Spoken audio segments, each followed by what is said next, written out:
ഉണ്ടാക്കാൻ പോകുന്നത്. അപ്പൊ നമുക്ക് ആദ്യം ഇതിന്റെ ഡ്രൈ ഇൻഗ്രീഡിയൻസ് അരിച്ചെടുക്കാം. അതിനായി 1 കപ്പ് മൈദ, 1 table spoon milk powder, 1 teaspoon baking powder, 1/4 teaspoon baking soda, പിന്നെ ഒരൽപ്പം ഉപ്പും. ഇതൊക്കെ ഇട്ട് നന്നായി അരിച്ചെടുക്കുക.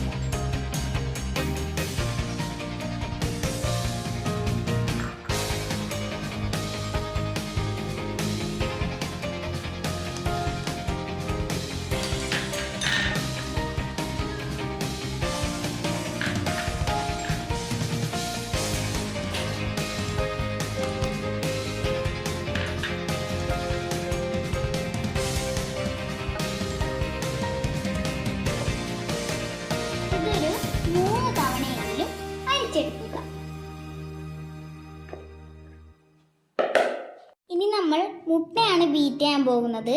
അത് അച്ഛനാണ് ചെയ്യുന്നത്. അപ്പോൾ അതിനായിട്ട് നമ്മളിവിടെ 4 മുട്ടയാണ് എടുത്തിരിക്കുന്നത്. അതിനെ ചെറുതായി ഒന്ന് ബീറ്റ് ചെയ്യുക. അതിലേക്ക് ആദ്യമേ തന്നെ 1 ടീസ്പൂൺ വാനില എസൻസ് ചേർക്കുക. ഇനി നന്നായി ഒന്ന് ബീറ്റ് ചെയ്യുക. മുട്ടയുടെ മണം വരാതിരിക്കാനാണ് നമ്മൾ ഇതുപോലെ ചെയ്യുന്നത്.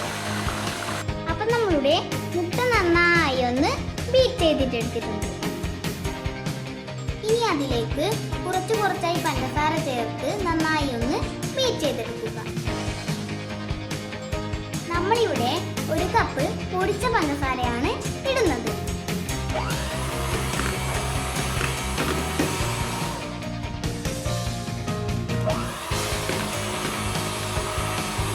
ഇനി ഇതിലേക്ക് 2 ടേബിൾ സ്പൂൺ ഓയിലും കൂടി ചേർത്ത് ചെറുതായി ഒന്ന് മിക്സ് ചെയ്തെടുക്കുക. ഇനി ഇതിലേക്ക് ഡ്രൈ ഇൻഗ്രീഡിയൻസ് ആഡ് ചെയ്യുക.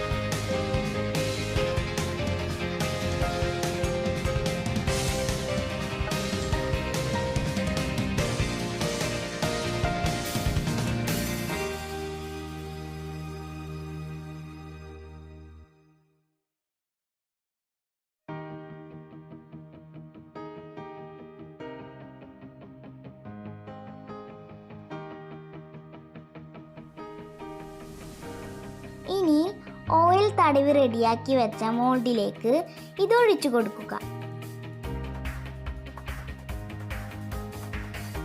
അതിനുശേഷം നന്നായി ഒന്ന് ടാപ്പ് ചെയ്യുക. ഇനി നമുക്ക് ബേക്ക് ചെയ്യാം. അതിനായി 10 മിനിറ്റ് പ്രീഹീറ്റ് ചെയ്ത ഇഡലിച്ചെമ്പിലേക്ക് നമ്മളുടെ മോൾഡ് വെക്കുക. നമ്മളുടെ കേക്ക് ഇവിടെ റെഡി ആയിട്ടുണ്ട്. അടുത്തതായി നമ്മൾ വിപ്പിംഗ് ക്രീം ബീറ്റ് ചെയ്യുകയാണ്. അതിനായി ഇവിടെ 1/2 കപ്പ് വിപ്പിംഗ് ക്രീം എടുത്തിട്ടുണ്ട്. ആദ്യം ചെറുതായി ഒന്ന് അടിച്ചെടുക്കുക.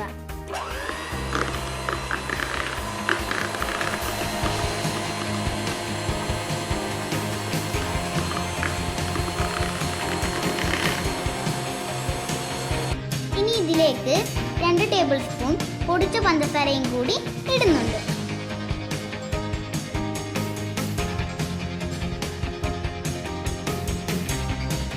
ഇതുപോലെ പഞ്ചസാര സിറപ്പ് തയ്യാറാക്കി എടുത്തിട്ടുണ്ട്. അതിനായിട്ട് ഇതിലേക്ക് 1/2 കപ്പ് വെള്ളവും 3/4 കപ്പ് പഞ്ചസാരയുമാണ് എടുത്തിട്ടുള്ളത്. കേക്ക് ഇപ്പോൾ 3